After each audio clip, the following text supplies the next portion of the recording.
नमस्कार, आपके साथ हूं मैं राजीव शर्मा। शुरुआत कर लेते हैं इंडिया 50। दिल्ली एनसीआर में प्रदूषण का स्तर लगातार बढ़ता जा रहा है। आनंद विहार, अक्षरधाम और मयूर विहार में धुंध छाई रही। दिल्ली एनसीआर के कई इलाकों में हवा की स्थिति बेहद खराब हुई है। आनंद विहार, मुंडका और ओखला में एयर क्वालिटी इंडेक्स 500 के पार पहुंचा।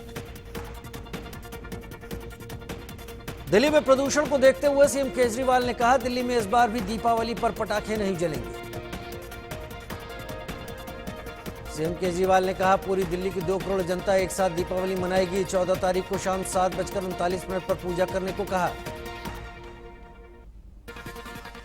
एनजीटी ने 24 दिन के लिए पटाखे बैन करने को लेकर फैसला सुरक्षित रखा। 18 राज्यों से कल शाम 4 बजे तक जवाब मांगा।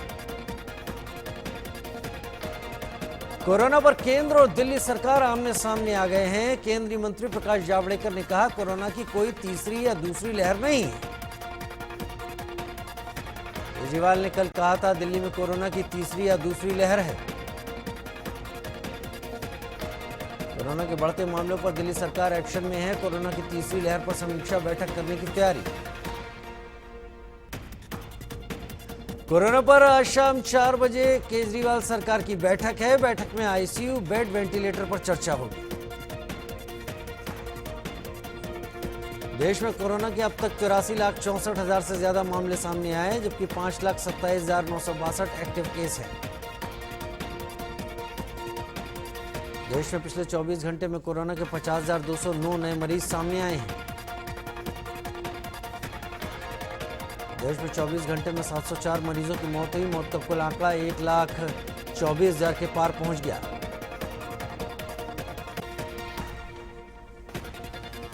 दिल्ली में कोरोना ने एक बार फिर रफ्तार पकड़ ली है। पिछले 24 घंटे में 6,842 नए मरीज मिले, जबकि 5,148 मरीजों की अब तक मौत हो चुकी है। महाराष्ट्र में कोरोना के अब तक कुल 16,98,000 से ज्यादा केस सामने आ चुके हैं। पिछले 24 घंटे में 5,000 से ज्यादा नए मरीज बढ़े हैं। गृहमंत्री अमित शाह 2 दिवसीय पश्चिम बंगाल दौरे पर हैं। बांकुरा में पार्टी कार्यकर्ताओं ने जोरदार स्वागत किया। अमित शाह ने कहा, बंगाल में पीएम मोदी के नेतृत्व से परिवर्तन आएगा। बंगाल में 2/3 बहुमत के साथ बीजेपी की सरकार बनेगी। अमित शाह ने कहा, केंद्र की योजना का लाभ बंगाल की जनता को नहीं मिल रहा है। ममता बनर्जी डरी हुई हैं। अमित शाह 2021 में होने वाले विधानसभा चुनाव की तैयारियों का जायजा लेंगे। अमित शाह पार्टी नेताओं संग बैठक करेंगे। बीजेपी दलित कार्यकर्ता के घर भी खाना खाएंगे। बिहार चुनाव प्रचार के अंतिम दिन सभी पार्टियों ने ताकत झोंक दी। तीसरे चरण के लिए 7 नवंबर को वोटिंग होगी। बीजेपी के राष्ट्रीय अध्यक्ष जेपी नड्डा हाया घाट में चुनावी रैली उन्होंने की। कहा, विकास और विनाश के बीच का चुनाव। अमेरिकी राष्ट्रपति चुनाव में जो बाइडेन डोनाल्ड ट्रंप से बढ़त बनाए हुए हैं। बहुमत से जो बाइडेन सिर्फ 6 कदम दूर हैं। डेमोक्रेटिक कैंडिडेट जो बाइडेन को अब तक 264, जबकि ट्रंप को 214 इलेक्टोरल वोट मिले हैं। नेवादा में बाइडेन तो मिशिगन में ट्रंप आगे चल रहे हैं। डोनाल्ड ट्रंप ने वेस्ट वर्जीनिया और इंडियाना जीता, तो वहीं बाइडेन ने न्यूयॉर्क और न्यू जर्सी में जीत दर्ज की। डोनाल्ड ट्रंप ने काउंटिंग पर शक जताया। ट्रंप ने पेंसिल्वेनिया और मिशिगन में धांधली का आरोप लगाया। काउंटिंग रुकवाने सुप्रीम कोर्ट पहुंचे। ट्रंप ने ट्वीट कर पेंसिल्वेनिया में 5 लाख वोट गायब होने का दावा किया है। अमेरिका के वाशिंगटन डीसी में चुनाव के दौरान पुलिस और ट्रंप समर्थकों में भिड़ंत हो गई। सैकड़ों की संख्या में प्रदर्शनकारियों ने नारेबाजी की। अमेरिका में व्हाइट हाउस के सामने ट्रंप के विरोध में भारी संख्या में लोग इकट्ठा हुए। प्रदर्शनकारियों का कहना है, अगर ट्रंप दोबारा चुने जाते हैं तो हफ्तों तक यहां डटे रहेंगे। न्यूयॉर्क में ट्रंप के खिलाफ लोगों ने प्रदर्शन किया। लोगों ने बैनर, पोस्टर लेकर विरोध किया।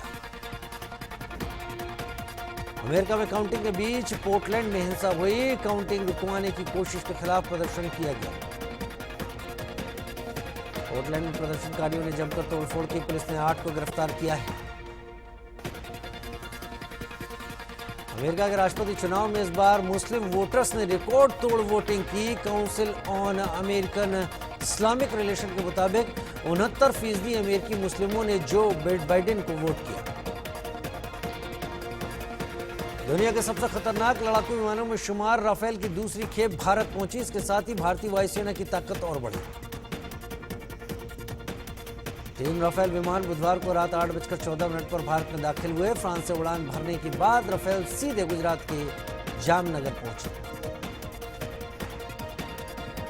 भारत में घुसपैठ की बड़ी साजिश नाकाम हुई है। बीएसएफ ने अरनिया सेक्टर में आतंकी सुरंग को पकड़ा है। भारत पाक सीमा पर आतंकियों ने सुरंग बनाई थी। सुरंग के पीछे पाकिस्तानी सेना और रेंजर्स की साजिश है। सुरंग की मदद से भारत में घुसपैठ कराने की कोशिश की जाती थी। करतारपुर गुरुद्वारे को लेकर पाकिस्तान की एक नई चाल सामने आई। गुरुद्वारे के रखरखाव का काम पाकिस्तान सिख समिति से छीनकर नए संस्थान को सौंप दिया गया। बनाए गए नए संस्थान में एक भी सिख सदस्य नहीं है। करतारपुर गुरुद्वारे की जिम्मेदारी प्रोजेक्ट मैनेजमेंट यूनिट को सौंपी गई। करतारपुर गुरुद्वारे के रखरखाव की जिम्मेदारी जिस प्रोजेक्ट मैनेजमेंट यूनिट को सौंपी गई उसके सभी 9 सदस्य ईटीपीबी से ताल्लुक रखते हैं। ईटीपीबी को पूरी तरह से पाकिस्तान की खुफिया एजेंसी आईएसआई कंट्रोल करती है।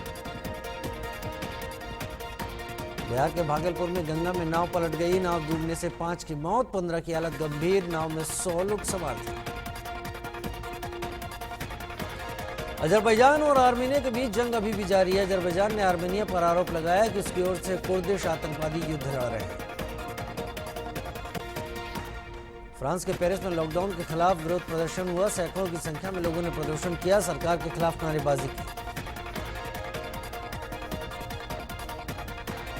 दुनिया भर में कोरोना से अब तक 4,82,00,000 से ज्यादा लोग संक्रमित हो चुके हैं, जबकि 12,27,000 से ज्यादा लोगों की मौत हो चुकी है। अमेरिका में कोरोना से संक्रमितों का आंकड़ा 97,88,000 के पार चला गया, जबकि मरने वालों की संख्या 2,39,000 से ज्यादा। मैक्सिको में कोरोना से अब तक 92,000 से ज्यादा लोगों की मौत हो चुकी है, जबकि 9 लाख से ज्यादा लोग संक्रमित हैं। रूस में अब तक संक्रमितों की संख्या 16,93,000 के पार चली गई, जबकि मरने वालों का आंकड़ा 29,000 के पार है। दुबई में खेले जाने वाले पहले क्वालिफायर में आज मुंबई और दिल्ली की टीमें आमने सामने होंगी। मैच शाम 7:30 बजे शुरू होगा।